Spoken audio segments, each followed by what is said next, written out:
અમરેલી જિલ્લાના ખાંભા તાલુકામાં આવેલ છે હનુમાનગાળા મંદિર. અહીંયા સુધી પહોંચવાનો રસ્તો તમને જીવનભર યાદ રહે એવો પ્રાકૃતિક અને આહલાદક છે. હનુમાનગાળા આશ્રમે પહોંચ્યા બાદ પગપાળા જંગલની અંદર ટ્રેકિંગ કરીને મંદિરે જવાનું હોય છે.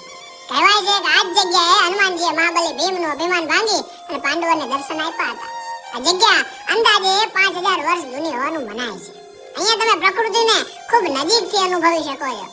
હનુમાનજીના પરચાની વાત કરીએ તો કહેવાય છે કે આ ભેખડ ઉપર ઢોર ચરાવતા એક માલધારીની ભેંસ ભેખડથી નીચે પડે છે અને માલધારી જ્યારે આ ઊંચી ભેખડથી નીચે ઉતરીને જોવે છે તો એના આશ્ચર્યનો પાર રહેતો નથી, કેમ કે આટલે ઊંચેથી પડ્યા છતાં એ ભેંસને કંઈ જ થયું હોતું નથી.